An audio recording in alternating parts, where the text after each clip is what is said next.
We are live, and we are blessed to have Mr. Michael Robson filling in for Mark, as Mark is on the Elijah Schaefer show right now talking shit. So, how you doing, Michael? I'm good, man. It's good to be back as always. So on Well, you are, maybe monumentous day of the year. yeah, you are welcome back at any time, but it is a monumentous day of the year.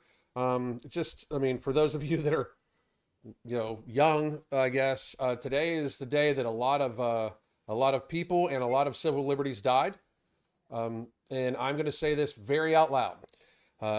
Today is an anniversary of a day that a lot of civil liberties died, a lot of people died to hide trillions of dollars being missing from the United States government. Yep. It was, just so everybody knows, on 9/10, a audit of the Pentagon came up missing 2 point something trillion dollars. And then the next day, all the evidence in all the buildings somehow got poofed. And we're going to go through this real quick because a lot of people talk about the Twin Towers, right? I mean, the Twin Towers fell, but everybody knows there was other, like the Pentagon got hit. Amazing. Like the Pentagon area where the audit was got destroyed. There was an explosion. I'm not sure anything got hit there. Yeah. Yeah. And then there's this. This is Building 7. This is where a lot of the banking information was, from what I understand.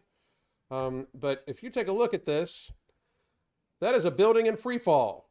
That has not been hit by a plane. It is on fire, yes. How it got to be on fire, we don't know. And then it just falls right into its imprint. Kind of like a weird controlled demolition. Demolition, yeah.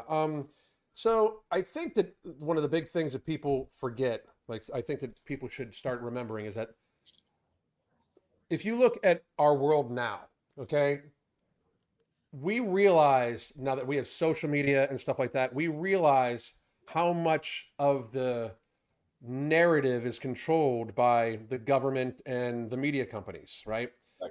To the point where it's a massive disparity when you have companies like X and Rumble and places like that where free speech can happen, where the narrative isn't necessarily controlled, right? And I find it rather interesting that people don't realize, like, if we see through this shit now and they're still trying it, like they still just openly lie to us, they still just say whatever they want to say, and then they try to suppress everything they can. They call everybody conspiracy theorists, which the term conspiracy theorist actually leads into what I was talking about here. But this happened 23 years ago. This happened before social media. Yes. Okay. So imagine the objective control they would have over any fucking narrative. Exactly. Any narrative. This got us to invade like multiple countries, look for weapons of mass destruction, blah, blah, blah, blah, blah, right? And this also led to the Patriot Act. This is why, you that are young, everything you do right here is recorded, logged, indexed, and watched. Yes. This is, if you kind of take a look at little actions, like they're slowly knocking the amendments down, right? So the right to privacy was destroyed on 9/11, absolutely destroyed. They made the Patriot Act. The Patriot Act made it so that we have no privacy. They can investigate us to fight against terrorism because we're assumed guilty instead of assumed innocent by our employees now. That's right. But the First Amendment is being obviously, constricted in the last, 4 to 5 years, but it's been probably a lot longer than that. And then they will come after the second, and they're already talking about it. She denied it at the debate last night, but she's on record fucking dozens of times. Literally saying, we want to get them, and we'll do a buyback, and we'll do mandatory, and if Congress won't pass it, then I'll sign an executive order. And like it's just, you're exactly right. These controlled moments in the narrative, because just like COVID, these controlled moments become how much basically, MK Ultra mind control kind of manipulation can we do to the general population? I was explaining this to one of my kids last night was, so much of whether it's COVID or something like this, is directed towards the idea of, can we get you to follow us when we open and openly say something? And if we test it and you do it, the next time we do it, we're going to turn it up a notch, and we're going to turn it up a notch. What they've consistently done, we were talking specifically about 9/11 last night because she's 20 years old. So this predates her entire life, right? So, these moments in history do have a great impact, but then if you didn't live it, you don't understand.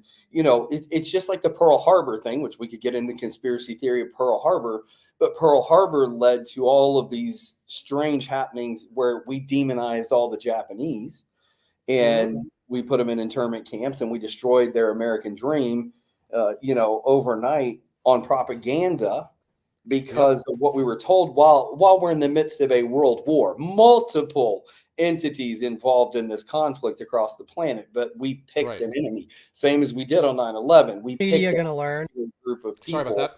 Oh no. We picked a particular group of people to demonize and make enemies, and overnight you got it, when in reality, underneath all of this is generally, like you say often, are our employees who are working for us, not us being in serfdom to who they are and their positions that they're elected to. And so, it's understanding, like you said, the civil liberties. I said before we went live, I was explaining to my kids, and I've explained to them multiple times, the reason I can't walk you to the gate if you take a flight is because of 9/11. And the reason you have to walk through a machine and hold your arms up is because of 9/11. There's so many things that are the outflow of these events that they continue to justify, when in reality, we know, whether it is the Twin Towers and nearly 3,000 people losing their lives in an event like that, or some crazy person hijacking an airplane. Yeah. The truth is, we've had all the same issues in air travel, whether it was the Twin Towers falling or not, but they used it as a place to control our entry and exit, to control our operative moments. And I think telling us that we have to go through a metal detector and an X-ray scanner was just one step in a direction of saying you need to wear a mask and get a vaccine.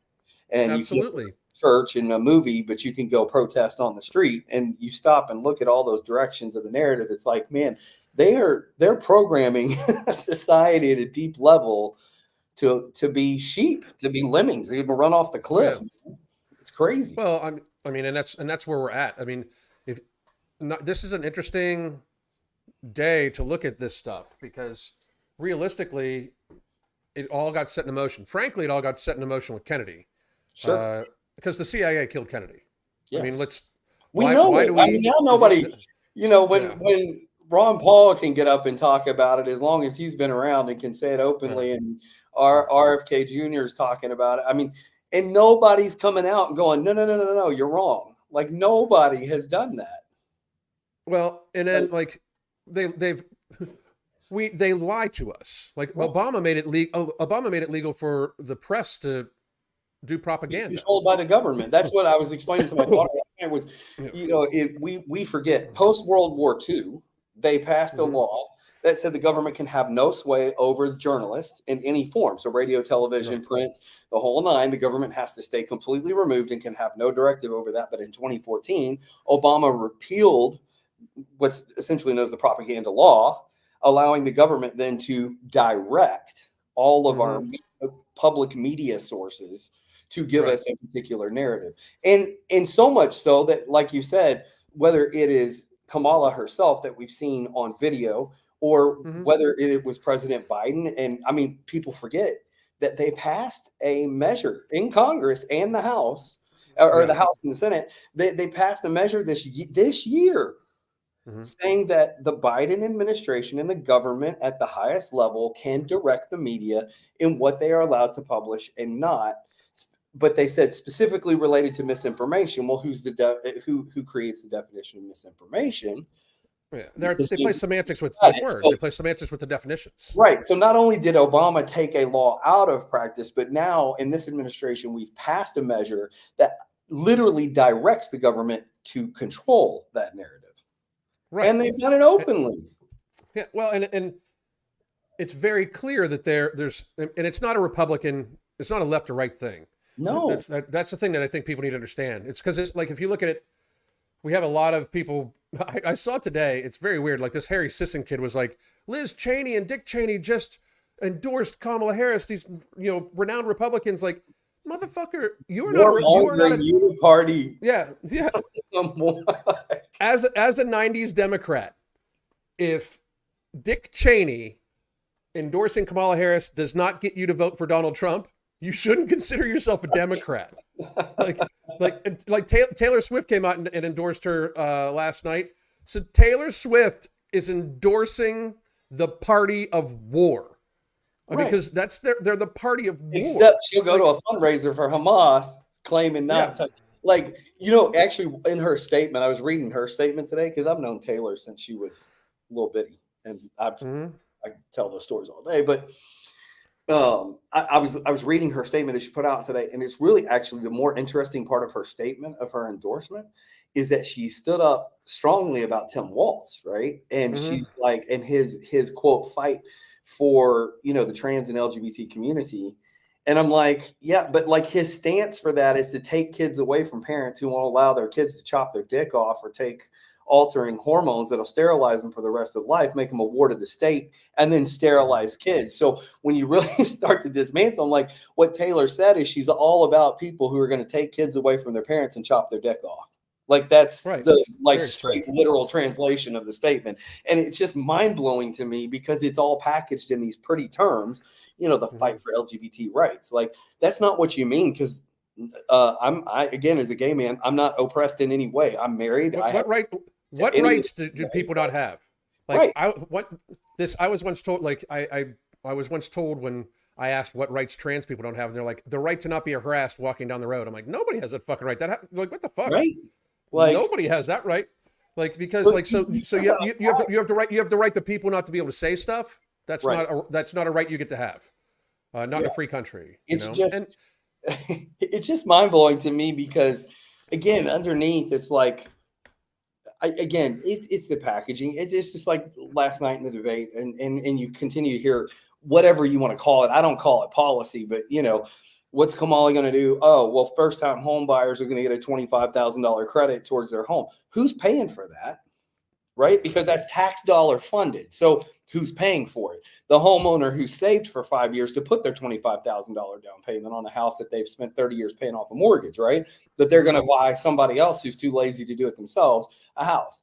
Or the tax credit for first-time parents, I just kind of shake my head. I'm like, we've always had child tax credits. Like, they may not have been amazing, but here's the fucked up thing, dude. It doesn't do a damn thing for my budget.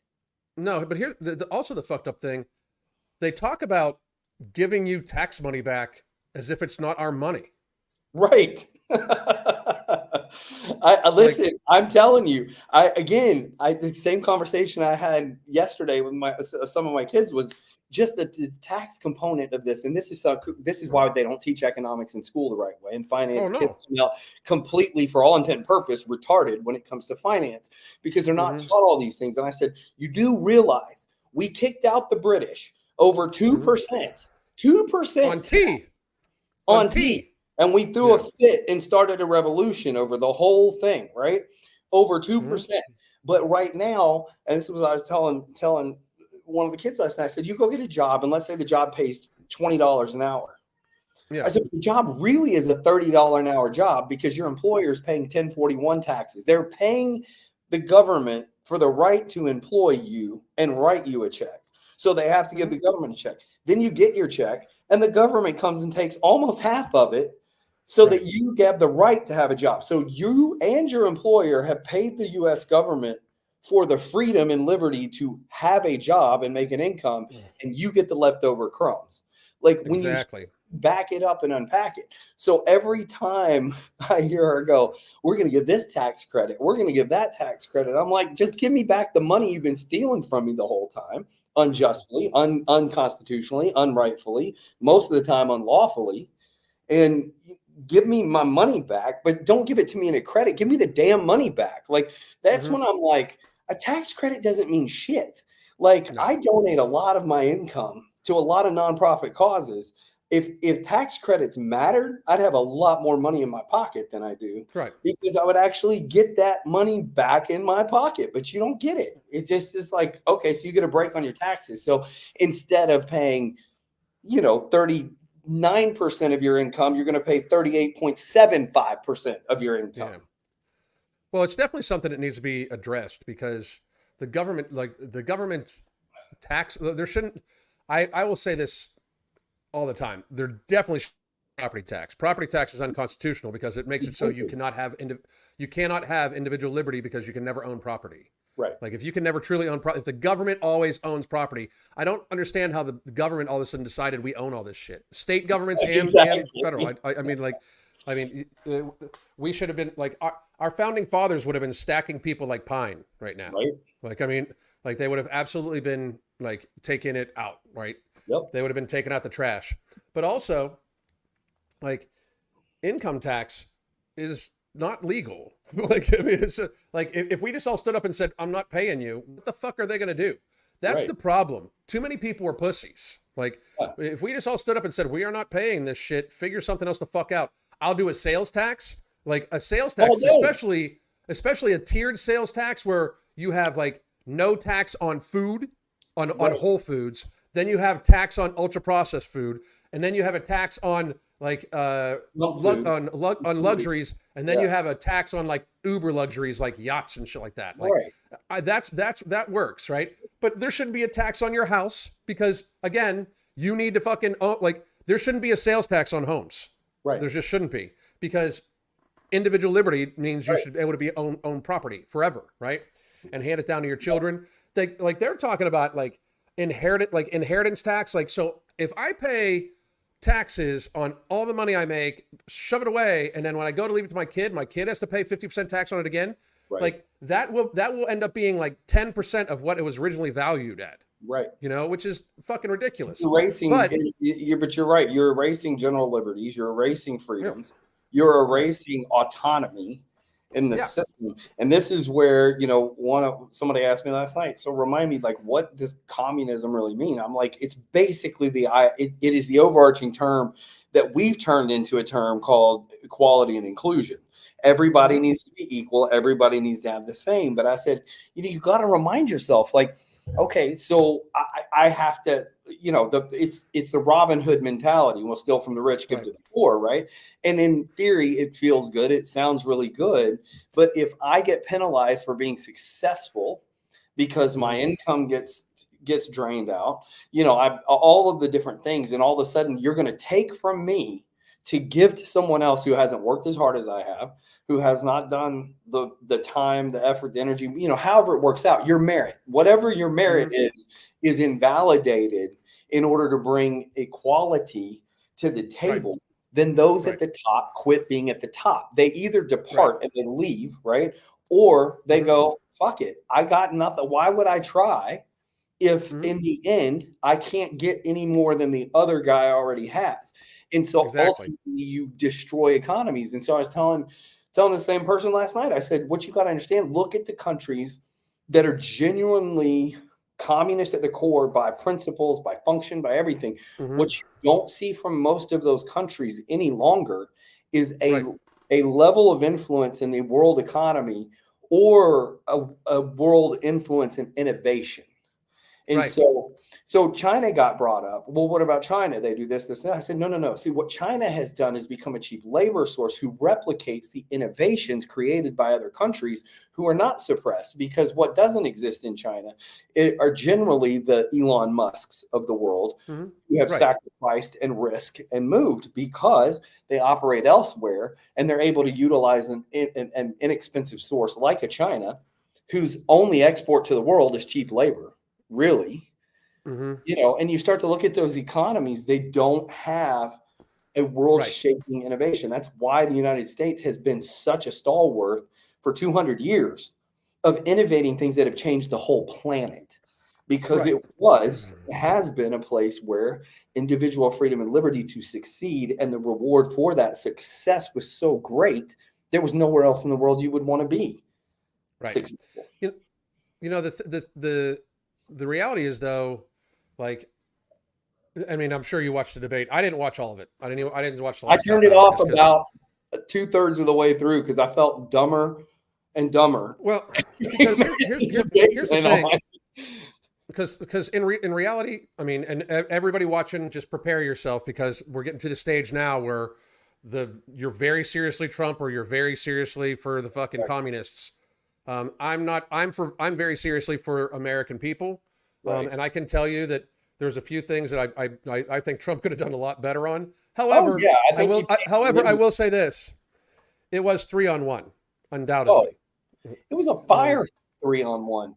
It was a Now, naked what I running around with 3 giants holding fire hoses full of hot liquid. You know, it was what awful. But the aftermath is rather interesting, though, bro. Yeah. Because even CNN started giving them shit. Like Yes. CNN was all over Kamala Harris and ABC. Like CNN was basically like she didn't answer any of the answers. Like she answered nothing, and it just goes to show, like, and I really, really, really mean this. If we're able to save the country, Elon Musk saved it. I completely agree. Completely agree. And Elon Musk scares the fuck out of me. I mean, he scares the fuck out of me. He's a globalist. He's a globalist, but like, he is fighting for the interest of the American people in the American way. Right now. I mean, but that's fine. We'll take it. I'll take it. Yeah, I'll take it. I don't want nobody to be my savior. I want us. Right. I want we the people to save ourselves. Right. Yeah. However, he is facilitating making America healthy and great again. Okay. Yes. Because a lot of verbiage that is not even allowed on any other social media platforms happens on X. Right. And it's given voice to people like us who are independently people just talking about this shit. And the polls afterwards all showed Trump ticking up, even the C-SPAN poll. And that means to me, like, even though that like they were in the bag for her, it came off poorly. Oh, well, here's the biggest thing is, like, I could take, because I think on a point system, I believe this with all of me from just what I watched last night. Again, I did not watch the whole thing, so my opinion is missing some components of it. I believe if you were point scoring that by performance in the debate, Trump would not have won. I think what worked in his complete favor, he didn't turn into vitriol. Now, he bought into some of the bait that was thrown at him, but that was all that was thrown at him. It was constant attacks on his character and lies and all that. But what turned around working in his favor is the moderators continued to fact check him and never her. Every time. Every response to him was, no, sir, that's not correct, or we didn't hear that. And the biggest thing to me, David Muir showed his ass last night in his lack of integrity as a journalist and his lack of ability to carry himself with any form of self-respect. And that's when the whole comment back and forth of, now you're admitting you lost the last election by saying you lost it by a whisker or whatever. And when Trump's response was, you obviously took that out of context as well. It was said in sarcasm. David Muir's response was, I watched the clips. I detected no sarcasm. So you are admitting that's opinion, complete opinion. And as a bipartisan journalist who is hosting a presidential debate as a representative of the people of the United States of America to inform them and do your job with integrity, you fucked up, David. Like, that is so bad. Like, that is, I mean, that's one of the things I learned as a journalist, because it's hard not to put opinion. It's legitimately hard. We all have an opinion. But as a journalist, our job is to remove that opinion unless it's a format like this right here, which the whole premise is we have a set opinion. We're going to share that opinion and you can agree or disagree, but not a debate. Like, that was bad. It was bad, but here was the thing that told me that, like, it was just in the can for them, right? It was, I mean, obviously they didn't fact check her at all, but they were ready with, like, literally ready with fact checks for him. And one of them was when Trump started talking about them eating cats and dogs in Springfield.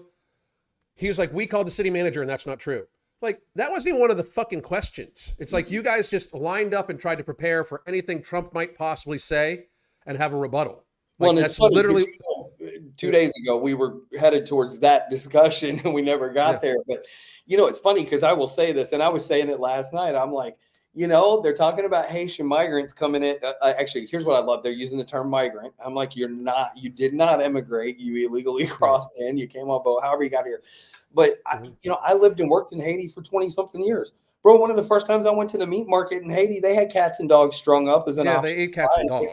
Look, it was weird to me, but we take out of context. I mean, it's like we eat beef like it's going out of style. But if you go to India, you're not going to be eating beef, man. Like that's a sacred animal, just the way we treat our dogs and cats or our horses. When I was in France the first time, we ate horse steak for dinner. Like it's just a difference of perspective. But for Americans, it's hard to swallow. Now, I say all that to say is, I am certain those things are happening because if those are the immigrants there and they do not have ready access to the things that they're used to, they will go find them because they are actually, whether they're committing crimes or not, they are resourceful people who do whatever it takes to survive. That is part of just what their existence is. So when I hear it, I'm like, of course a Haitian went and killed a dog or a cat and roasted it up, made stew out of it or whatever they did with it. I mean, it just doesn't, it doesn't shock me.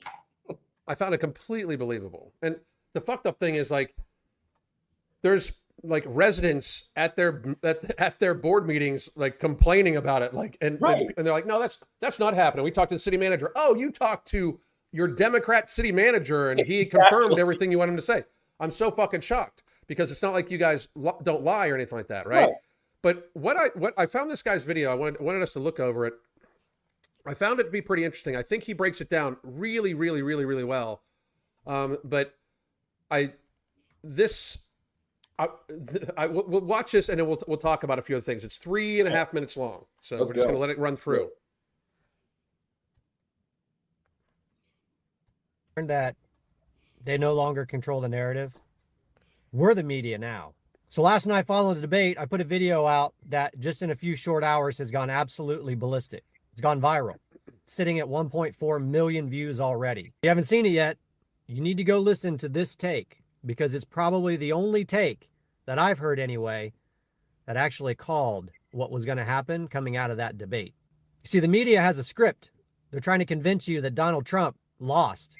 And I'm here to tell you that's not at all what happened last night.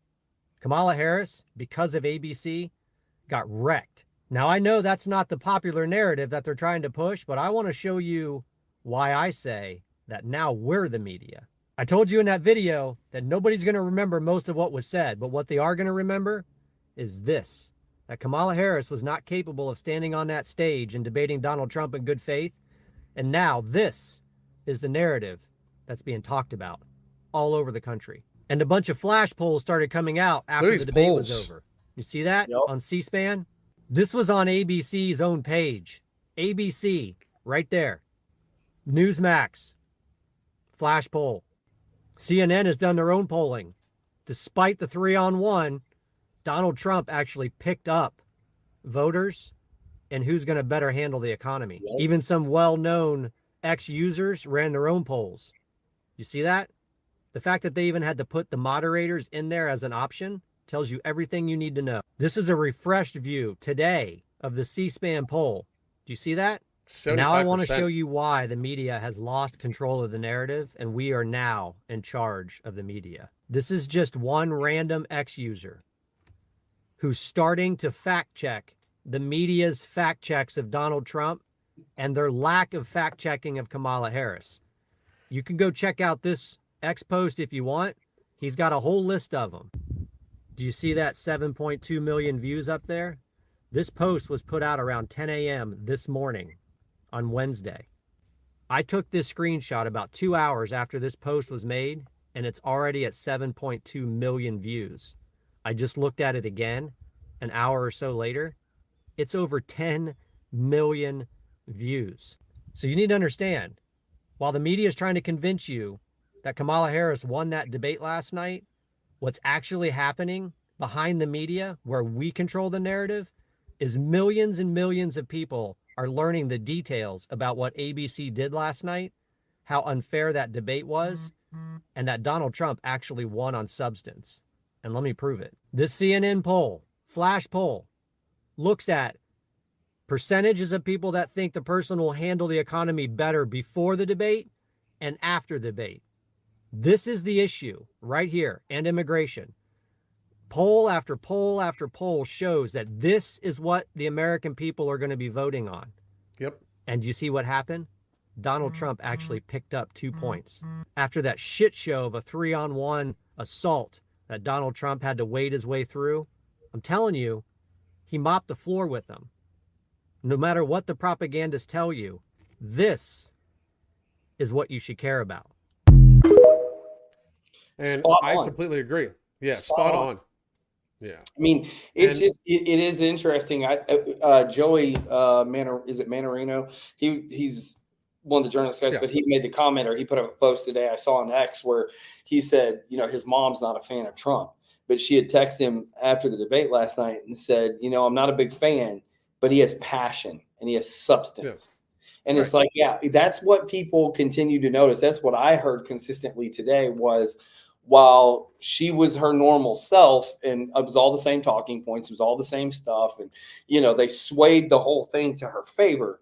What we all recognize, and I think the average person who can watch it go, even if they don't understand that she's really that stupid, what they do understand is she didn't say anything that matters. Nothing. Not anybody. Like I heard, even when she was talking about all of her little credits and this, that, and the other, and talking about startup businesses getting a $50,000 tax credit. Listen, I hope as a startup business, I'm lucky enough to do enough business that there's a $50,000 tax bill that credit even applies to in the first year. Right. It's like most people who have worked in business know. It's so silly. $1,000 tax credit my first year, it doesn't mean a fucking thing, because that means I have to have done $500,000 in business in the first year. Right. And the average startup business doesn't make $50,000 in their first year. No. So you don't even need the economics in school to understand that. You need life experience to recognize this doesn't matter. None of this has substance. I do think Trump did a good job. I think once he realized it was 3-on-1, he was just depending on zingers, right? Yep. Like he was just like, okay, like when he said, "I'm talking." Yes, that was fucking brilliant. That's fucking brilliant. It really was. It was actually fucking brilliant. The best moment was him saying to her, "You want to deal with the border? Let's go wake up your boss at 4:00 in the afternoon. You can sign a bill. You don't need anybody to pass anything. You can sign an order. We can close the border right now. You want to deal with it? Let's go deal with it. Go wake your boss up." Like the way I was just like, yes, let's go. That was amazing. It was amazing. Yes. I was kind of like, she was like, "We're gun owners." Like, it's like she was trying to just lie, and I'm not saying she's not a gun owner. Okay. So for all the people that are like, I doubt she is. Her husband might be. I'd be actually really shocked if she has a gun registered in her name. Not that we would ever know that. Yeah. But I just find, like when she said, she's openly saying, "I've never been for that. I've never said that, blah, blah, blah." And there's like 100 clips, tons of clips of her saying it, over and over. I just think that might have been a misstep too, right? Because she avoided the questions about the economy. She avoided the questions about the border, basically. She avoided the questions about foreign policy.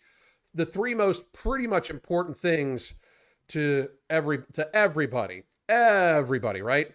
But the gun thing, when she said that she's a gun owner and nobody's taking guns, there's a lot of very serious leftists and a lot of independents who are like, "Well, you said you were gonna do it, and now you're basically lying." The hardcore leftists wouldn't own the gun, so she's already disenfranchised herself from a certain group of people, right?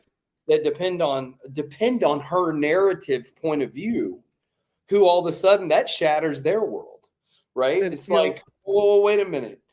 You don't, you own a gun? Like, what kind of person are you? Right. Like it's kind of, I was telling one of the kids last night, I was like, cause they were asking questions about Tim Walz. It's the same kind of thing.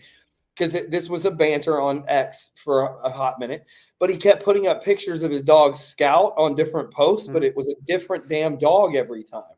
And somebody goes, so what does that mean? I was like, I don't think the man owns a dog.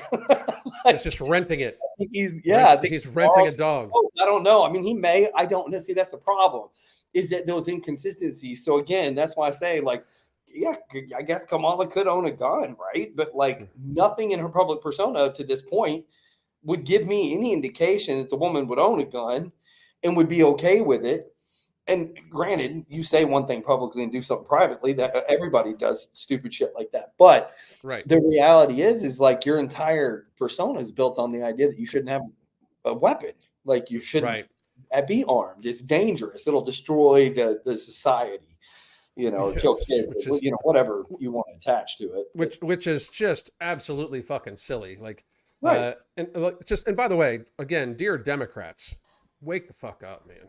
Like, I mean, because I want to speak to the Democrats because, like, I'm a '90s Democrat for real. Like, and I've evolved. I haven't evolved into a right winger. I've evolved into a constitutionalist because I realized that the right and the left, neither of them are really for the Constitution in the way it was. I do think there's some hope. Like, I think that what Trump provides right now is a little bit of hope that we could, because a lot of people are like, I need hope about the economy. Motherfuckers, if this election goes awry and they steal it, the country's over. Right. Like this could very well be the last election. The freedom that this country was built on, the economy can never come back. Right. And I just, you know, I want to say to Democrats, like, you're better than this shit. Like, you're going to align yourself with the party of war. Like, I'm very interested to hear Bill Maher this week. Like, I mean, because I can't imagine Bill Maher voting for somebody that's endorsed by Dick Cheney. I just absolutely cannot fucking imagine it. Right. But that's what's so funny about this entire narrative. Like when the Dick Cheney thing came out, I'm like, why don't you go back and shoot somebody else in the ass while you're out hunting, bro? Like, you seem to be better. In the ass. In the ass. He shot his best friend in the fucking face with. Oh, I know. That's my point. Like, it just felt like, and so I just like. Dick Cheney to me is not a war hawk. He's a dumbass who shot his friend on a hunting Dick Cheney's a war hawk. Look into Raytheon and Halliburton. I know he is. Yeah, but again, I was like, you know, that's another thing too. Like, of course, like Dick Cheney is going to endorse anybody that's going to put money in his pocket. Like, and for those of you that think he's just an ex-vice president, blah blah blah, old guy with a fucking horrible ass, bitchy ass fucking daughter, you know, Dick Cheney is basically the military industrial complex. Like, he makes Raytheon, Halliburton, all of them. Like, he's involved and makes money from that. He loses money when we are not at war. Of course, he's not going to fucking, you know, endorse Donald Trump because Donald Trump ended wars. And, you know, I mean, and we needed to immediately start one the second that Trump was out. But it's to me, it's just this crazy thing where I'm looking for some of these Democrats. Like, what are you going to do now?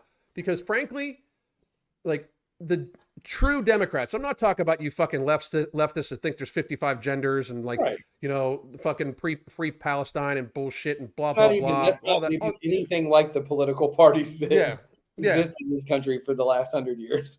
I'm not talking about you whack nuts that think that like we should take down the American flag and put up a pride flag or put up the fucking Hamas flag or any of that bullshit, right? I'm talking about real ass Democrats, like people that you guys thought you guys wanted peace and to be left alone, and the party against big government and big banks and stuff like that. The Democrats are the party of war. They are big corporation. They are big pharma. They are big food. They are big bank. Like all the banks were literally debanking people that got out of line. Like they fucking debanked Kanye West for saying something against Jewish people. Yes. Like, I mean, like that is how JP Morgan and Chase is still in business. I have no goddamn idea. I mean, none. Well, yeah, I mean, I do. It's because it's JP Morgan and Chase is much more of an actual like criminal syndicate than it is a bank. But that's that's just a fucking truth. The Titanic to discover some of those moments. Yeah, like you guys got to look into all these things. Like look at the manifest from the Titanic. Right. Like you guys think that you think the biggest ship ever got sunk by a fucking iceberg? They sank that shit to fucking get rid of these fucking people. It's the same thing. Like every my wife and I talk about this all the time. every motherfucker that invents an engine that will run on water ends up dead in a mass shooting or accidentally poisoned or something like that. Like they apply for the patent and then they die. Like, I mean, like it's so fucking crazy, right? Yep. And we just need to kind of accept it, get there, right? We know they killed Kennedy. Yes. A while ago. We know it, right? We know it. It's not what even the fuck like that the fact that the CIA is even still in existence should show you that it is not acting in our best interest, right? And I just wish people, like, especially like Democrats, it's time. Like you don't need to like everything about Trump. Fuck, I do not like a lot of shit about Trump. I don't. I think he failed in 2020. I think he admitted that I was actually goddamn shocked. I almost fell the fuck over, where he admitted he picked a lot of people poorly. Like he said, he was like, I wasn't even really expecting to win.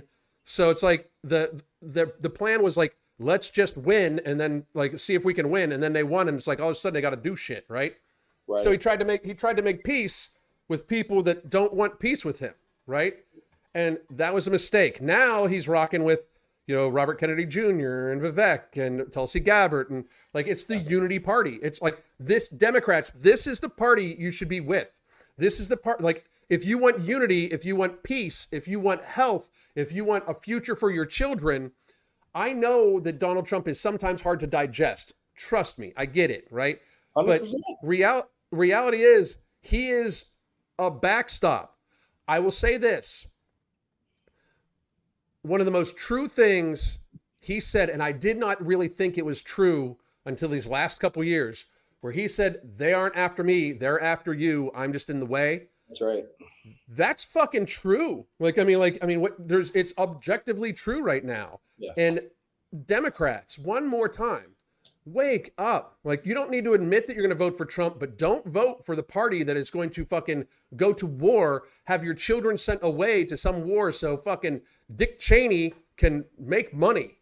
You know, right. It's disgusting to me. Just the general sense of these people are coming after your literal freedom at a whole. Because again, like this is what I was explaining. Was having this conversation with my kids because I'm like, I think we've missed out on these conversations. Like somebody goes, "What does the president actually do?" And I was like, the president's job is to represent this country on an international level, to protect the interest. That's why they're the commander in chief of our military, because their primary responsibility is to protect the borders of this country and keep the citizens of this country safe and free. They don't have a job of making laws and passing bills and going. That's not the job. The job is to represent the people on the international scale, to be that representative in international trade, to continue to protect the interest of our economics and the safety of the citizens. That's it. That's where it technically ends. Constitutionally, the president has no other duty, but we've turned it into the president needs to fix this policy and pass that bill and protect this group of people and, you know, do this and fix. And it's like, whoa, like, again, this is where we go back to the 10th Amendment, the autonomy of the states and the power of the states that operate within an interstate commerce agreement as a nation to protect a general set of interests. The federal government does not have jurisdiction over your life in whatever state you happen to live in, outside of how that impacts the safety of the border of this country. And so when you start to break it down constitutionally, again, like you said, so these pursuits, and when you're talking to the Democrats, what I want to say is you got to vote away from the people whose pursuit is the control of everything, the power and the money, to be that, as Vivek Ramaswamy always says, the elite managerial class of people who have decided we are all in serfdom, and yet we're the ones paying their salary. We are the ones who employed them. We are the ones who put them in that position. And you've got to remind yourself, the system has become backwards. And until, like you said at the very beginning of this, Alan, until we rise up and we take this country back, because it's about the people, it is not about the government, and it is not about the figurehead who occupies an Oval Office. It is the people of this country that have the power to control the future. And it's going to start at the ballot box, but it also starts in the way we step up. And like you said, quit being pussies and stand up and claim our rights and stand on those rights and be willing to fight for them. You know, and I just think that it's a cultural thing where, you know, this is why they didn't want masculinity, because like masculinity is about protecting, right? You know, and I'm obviously an atheist, but you know, family, God, and country. You know what I mean? Like that's literally what it's about, and I'm fine with that. Like, I mean, like I say it all the time. There's a lot of people that need Jesus. I just am not one of them. As long as I have my wife, I'm not one of them. So because like she's my moral anchor. Because if not, a lot of you motherfuckers should be terrified.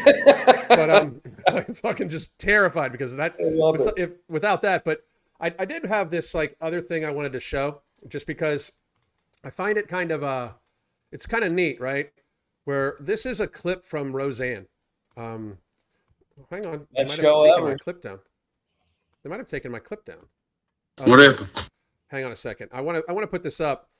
I don't give a fuck what you think about Roseanne Barr. She's always been kind of comic genius. And I just absolutely love anybody that's willing to fucking say whatever the fuck is on their mind. I think it's a glorious thing. Even if I disagree with it. That's one of the reasons why I still watch Bill Maher. That's one of the reasons why I, you know, even though I don't agree with half what he says. And by the way, real quick, Bill, if you're watching, if you guys are going to just literally steal my fucking material straight from my fucking videos about obesity and shit like that, the least your ass could do is invite me on. Right. Because for years I have watched, like, I swear, and I'm not joking, I swear his like research team would go straight to my videos and just fucking like take notes, and they would almost verbatim say shit I would say. But this is from an episode of Roseanne, and I am just going to say that this is how every man should handle this situation. And if you don't handle this situation this way, I don't think all that much of you. Let's just let it roll. What happened? Fisher beat the crap out of her. What? I'm all right. I don't want anybody to know about it. And by the way, for those of you that have never, ever dealt with anybody that's been in an abusive relationship before, everybody in this every bit about this is masterful and almost so rawly true. It's kind of scary, you know? But here we go. Is she really okay? Yeah. Come on. Even watch the look that Roseanne gives to him as she walks past. Watch this. I'm gonna go wash your face. Watch.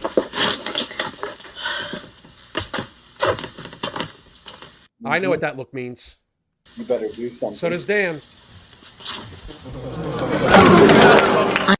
The audience starts clapping because they know what's about to happen. Right. Because that's what should fucking happen. That's right. I think we just should go to the hospital and get you checked out. It's too humiliating. Roseanne will ask all kinds of questions. I don't want everybody talking about it. Okay, well, we'll go to the hospital in Elgin. Nobody knows us there. We can make up names and stuff. I'll be Wilma and you can be Betty. Hey! Hey, where'd you go? Oh, thought I'd go get some dinner. I got your favorite. I told him to just fry up the skin. None of that pesky chicken to get in the way. Well, so we'll eat some of it in the car on the way to the hospital. Roseanne. Come on, let's go get ready.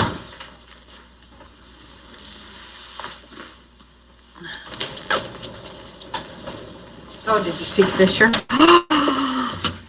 Oh my God, you didn't kill him and then go buy chicken, did you? No, I bought the chicken first. I thought you were just gonna go over there and scare him. Well, it started out that way. What'd he say? Well, if I remember correctly, ouch, ouch, my head. Something along those lines. And you gotta put some alcohol on that. Good idea. And what they don't show, and I wish I would have found the rest of the clip, the police show up to take Dan in, and Roseanne's like, "I'm coming to bail you out." If somebody is abusive to a woman in your direct family, it's your job to go take care of that shit. And I know people don't like. That's not inciting violence to me. That is a very Inciting clear justice. that is inciting justice. That is a very clear directive that I think all men should have. Like, I mean, I'd beat the brakes off somebody, you know, like no shit, you know, like I'm not even that close with my sister. I'd beat the fucking brakes off somebody. Like, I mean, like I'd get on a plane, beat the fucking absolute brakes off somebody. I asked my grandpa, because we dealt with my aunt was in this, and my dad and my grandpa did exactly that. They went and dealt with him. But I was asking my grandpa, it was years ago, but I was asking him, he says he was telling a story about one of the neighbors. The husband was a drunk and very abusive. And I said something about it. I said to my grandpa, I said, "What'd you do?" He goes, "All us men in the neighborhood got together and he never laid a hand on her again." And I said, "Well, what do you mean you got together?" And he goes, "Let's just say that he was very glad that he was still breathing the next day." And it fixed the problem, though. And that's the other part. That's the part. It's not just enacting the revenge and the justice component. Sometimes, because we live in a society now where nobody got their ass whooped as a kid, they don't understand the reality of cause and effect, of consequence to our actions. And the reality is that some people just need to experience the consequence and they stop. Like it ends the issue. Well, I mean, and I've like you can look at my face with all the scars. I've definitely had my fair share, but every man needs an ass whipping at some time. Like anybody that ever says they've never lost a fight is a liar. Right? Well, you're fucking lying, or you're just a straight up bully who has like only picked on very weak people. You know, and well, nobody I grew stood up up in a household where my dad, you know, you get in trouble, it was all right. Bend over, grab your ankles, drop your drawers. The belt comes off, you get your ass whooped. You know, that was just the way it was. But I remember when I was 15, that was the first fight I lost, but it was with my dad. And I smarted off, and we were back and forth, and I was being an arrogant teenager, and he whipped it out, and he said, "You bend over and grab your ankles." And I was like, "You can't spank me. I'm almost an adult." And he's like, "Let's find out." And buddy, he wore me out. And I always say that's the first fight I lost, because that was the first time I bucked up and I was like, I'm gonna man up to this, and I'm gonna, you know, and I found out, you know what? There are some things you just go through, and the consequences. I can tell you, I never did that with my dad again, ever. But I think this just goes to like where, you know, I keep talking about, me and Mark keep talking about like bringing back traditional masculinity. Yeah. And I know that people are like, oh, well, you're talking about violence. Yeah. What the fuck do you think is involved with this shit? Like, do you think our portion of the species developed really wide shoulders and thicker bones and more aggressive hormones, and like we're able to dynamically run faster, jump higher, and push more weight? That, you know, literally the bones in our hands are structured slightly different. That ours are harder and stuff like that. You know, like. There's so many things, like the angle of the acute angle of the hip, where the neck of the femur goes into the socket, which is why, by the way, trans women aren't women; they're trans women. But but because like biologically, like it's more than just like the skin. It's more than just that stuff. It's more than the skin and the injectable hormones. There's structural differences, right? Bone density, everything, right? And we are. Women are nurturers. They can grow life. They can feed life. They can feed babies. We can't do that shit. What we can do is protect that. And if we're not going to protect that, I mean, I understand why a lot of women don't want to date these young fucking men, because like women want to be women. I mean, I'm sorry, but like, if you can't make your wife, girlfriend, whatever, feel safe, eventually, and this is no shit, eventually she's probably gonna, if she's worth anything, she's probably gonna find some dude that will, you know. That's exactly it. It's the truth. And you got to step up and be, you know, and it's interesting, because I mean, even with my girls, right? Like I think about this, and they're getting that age, especially my two younger girls, and they're dating, and you know, you start seeing it. And I had this conversation with my daughter a couple of weeks ago. It was all about, you know, it's homecoming time of the year and all that stuff. But I mean, I literally made the comment, and I said it with all seriousness, even though, you know, it was kind of in a fun tongue-in-cheek conversation. But I was like, if this boy, you know, hurts you in any way, I'll go kill him.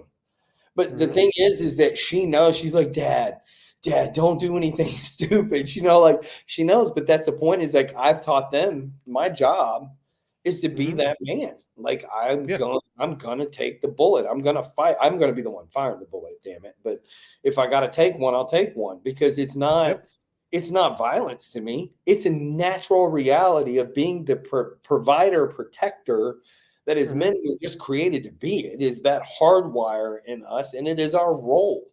And people can, again, go down that stupid route of, well, it doesn't matter who it is, man or woman, the role, blah, blah, blah. Again, they're just physiological, true, real, metaphysical realities around us that it just doesn't work any other way. It doesn't.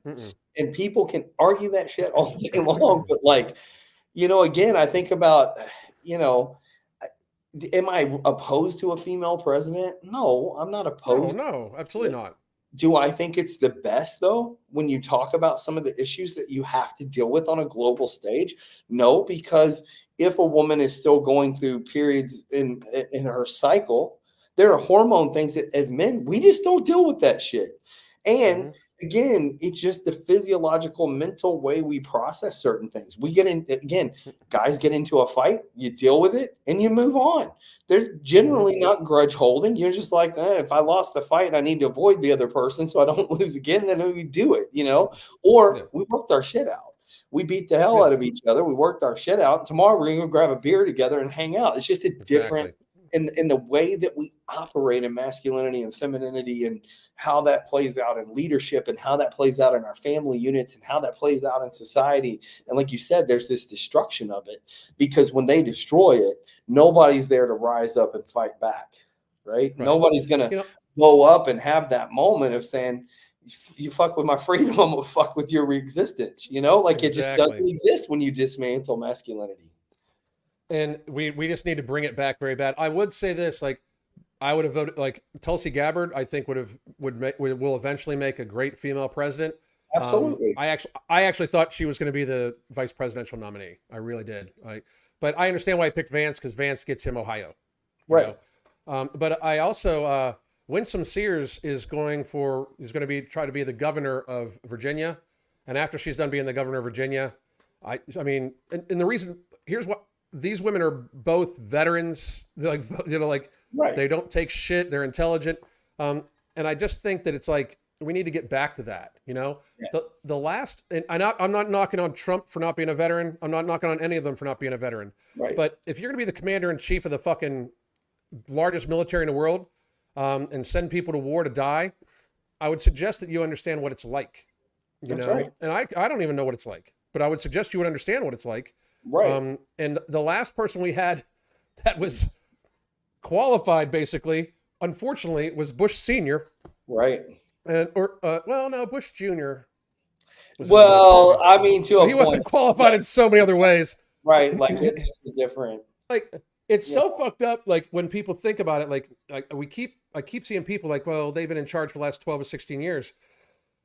This regime of people, like, you guys got to wake up. They've been in charge since Kennedy died. Right. Like like it's the same core group of people. When you think about how Bush Sr. was the head of the CIA for a while, then he was vice president, then he was president for 4 years, and then it was Clinton for 8. Right, Clinton for 8. Sorry, Clinton for 8. Cat hair. Furball. But Clinton for 8, and then from Clinton we went to Bush for 8, then we went to Obama for 8, and then it was supposed to be another Clinton, right? And like them to even toss around Michelle Obama as a possibility. I was like, do you guys not see this fucked up shit? Like the names have barely changed on that goddamn office, right?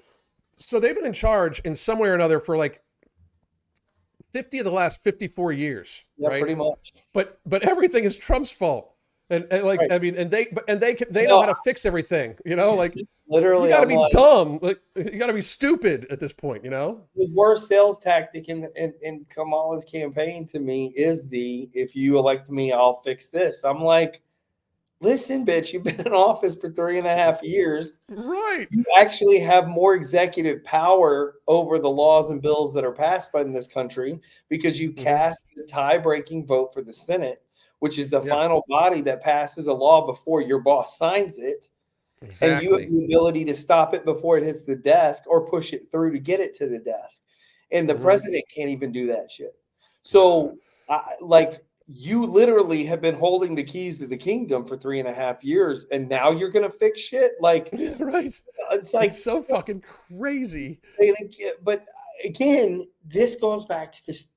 Honestly, the degradation and the stupidity of the average person in America, because education has failed and free thought has been killed for so long that people don't understand and they don't know and they haven't been educated and they won't go read for themselves because we've dumbed down society enough that they don't know the Constitution. They don't know what's a law and a regulation. They don't know what is an elected official versus a bureaucrat. They don't understand all those delineations. And then again, what we keep saying at the core is these motherfuckers work for us. We're the boss. Well, it's weird because like I don't even like they got onto abortion last night again. And I'm like, this is a state's fucking issue. It's so ridiculous. Right. But hey, but pro-abortion people, here's actually how you can win this, right? Try to reinstall your right to privacy. Because why should anybody know what happens between you and your doctor? Right. If you have a right to privacy. Right. So my thought, like, whatever. Like, I'm happy it's back at the States because I think more stuff should be back at the States. But it's just this weird thing where they talk about reproductive rights. Like, talk about your right to privacy. Right. You know, like, I mean, what the fuck? It's so, it's like, it doesn't even exist anymore because we know that they're watching us all the goddamn time. Like, by the way, hi, FBI. I'm sure you're watching me today.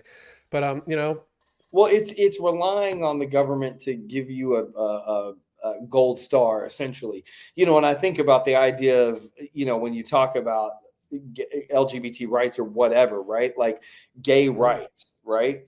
So, you know, I think about that and I'm like, but then you talk about marriage rights. And I'm like, again, at what point was the government, did we go, you know what, you can tell me who I can and can't marry, and you get to issue a piece of paper that validates my choice to spend the rest of my life committed to one person? Go fuck yourself. That was never a governmental issue.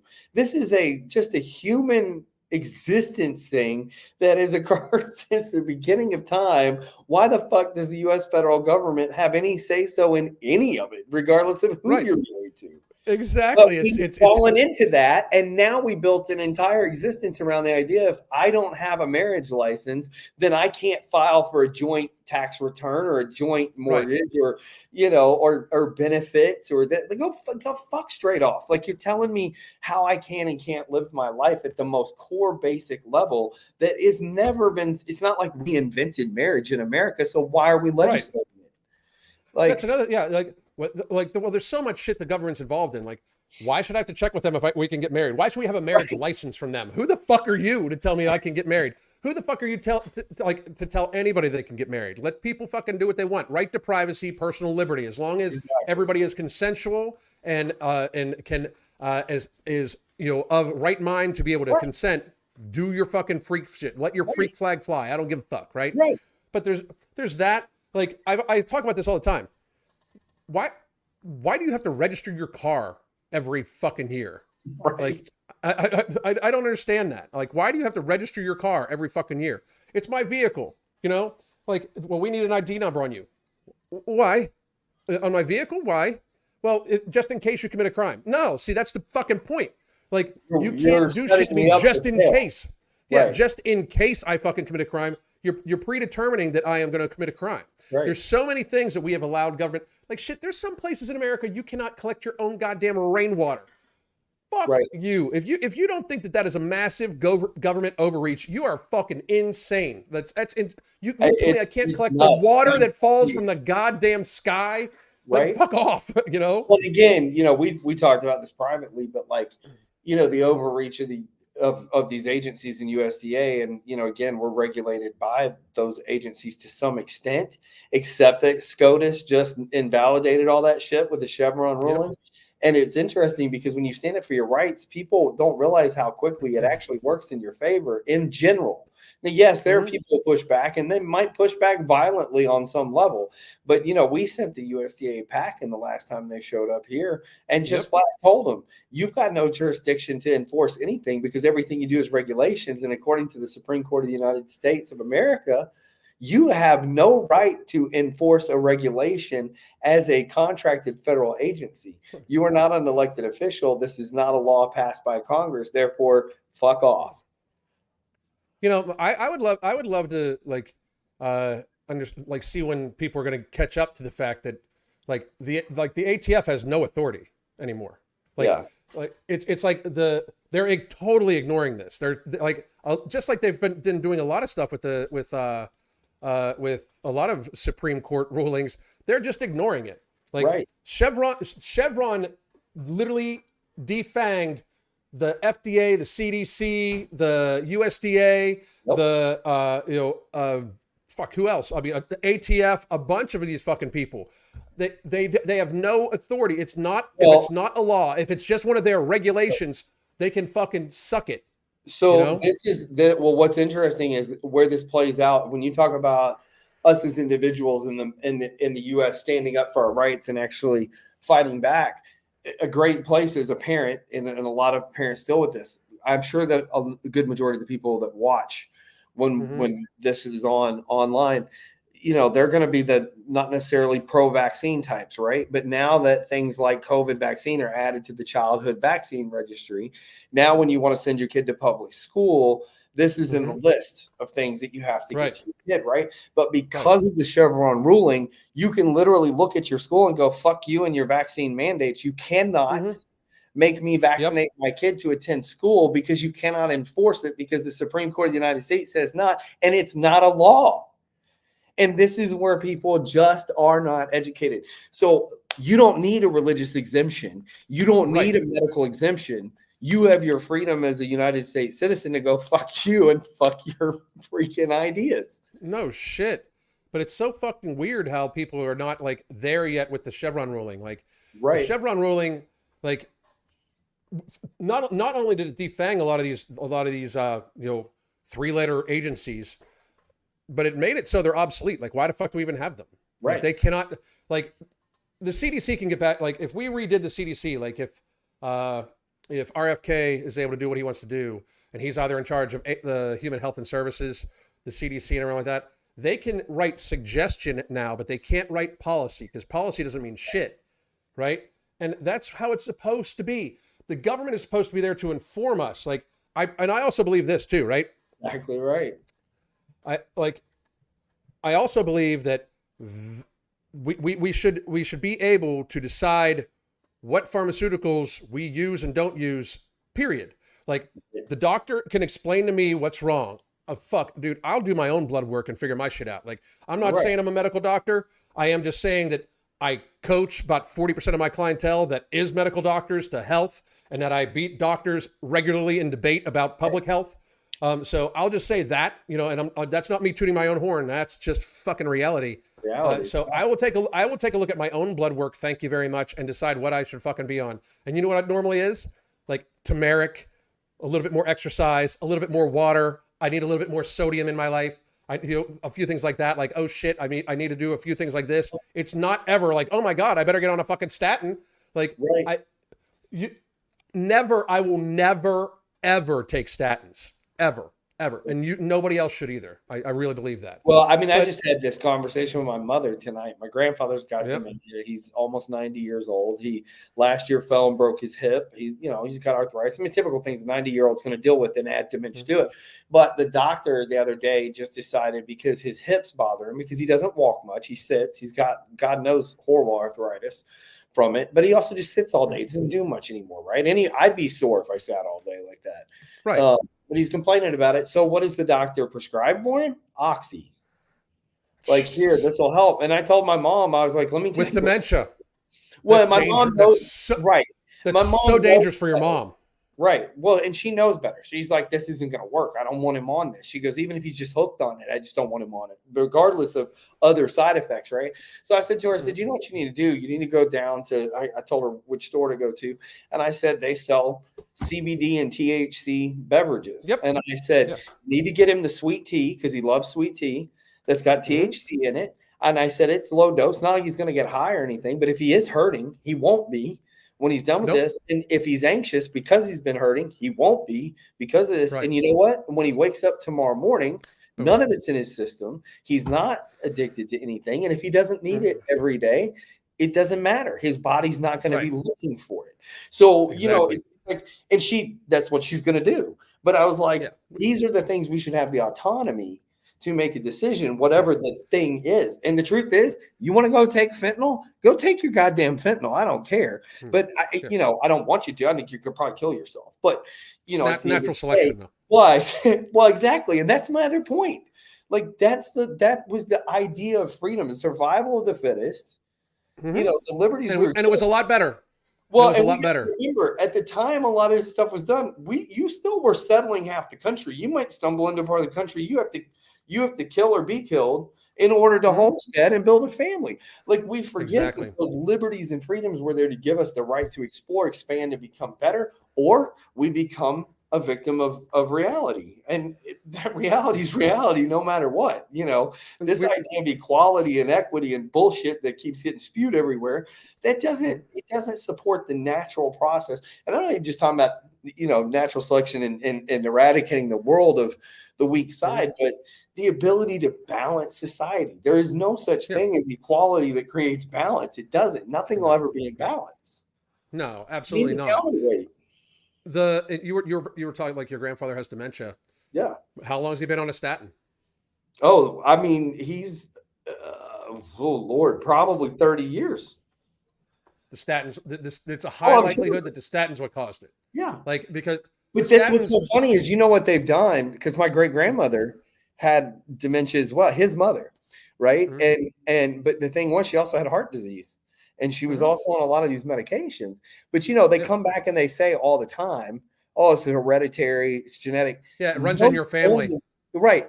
Most illnesses have nothing to fucking do. One of my best friends, love her to death, but she's in one of those cancer studies for genetic translation of cancer, right? And so every 3 months she goes and does a blood test, and she waits, and she's nervous. And I try to tell her all the time, I'm like, don't eat shit, exercise, get sleep. You're probably not going to die of cancer. It's really not rocket science, you know? And it's like, but again, you take that step back. So yes, my grandfather on statins, I'm sure probably 30 or more years, you know, and my great grandmother was, and my mom worries, like, am I going to end up with dementia? Of course. And I don't think it hadn't crossed my mind. It generally passes a certain way. And I think about it, but then, you know, I'm like, you know what, if I end up with dementia at 80 years old, I'm probably not going to remember shit anyway. So whatever, it's not my problem, but I don't have to, and I don't believe that bullshit they give to us, but they don't give you the autonomy. They tell you, it's like we were talking about the other night, you know, the teachers and the schools and the ability with guidance counselors to say, put your kid on this medicine. And if you don't, CPS gets involved and they get in the way of the parents' rights.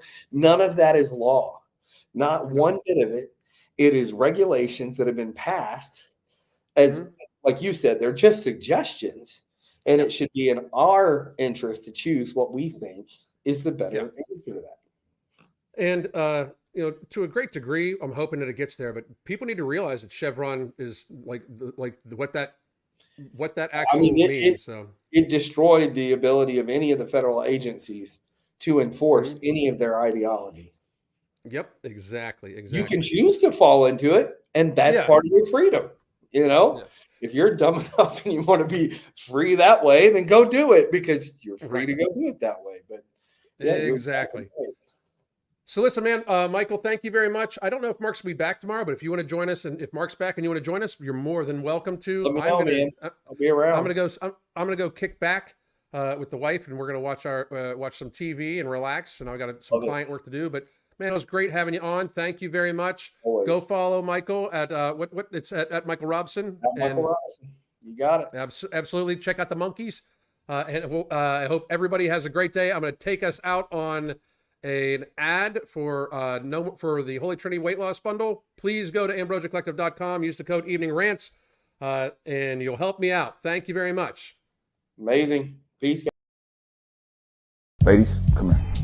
If you want to burn body fat, not just a little bit, but a lot, I got the perfect stack for you. It's 3 products. Ember, which is a powerful thermogenic that you take in the morning, suppresses your appetite to a degree, and it raises your metabolic rate and have you burning calories all day long. Alchemy. What Alchemy is going to do is it allows you to eat those carbs in your meal guilt-free. It's going to take those carbs and burn it off as fuel, so you have plenty of energy throughout the day. Before you go to bed, you're going to take no morbidity. It's the best part of the stack because while you sleep, a deep, restful sleep, it's going to be burning calories, burning fat all night long. So you're going to wake up not feeling groggy, feeling refreshed, ready to go about your day. So we got you covered all day long. This is called the Holy Trinity Stack. And ladies, it's for y'all, for the queens.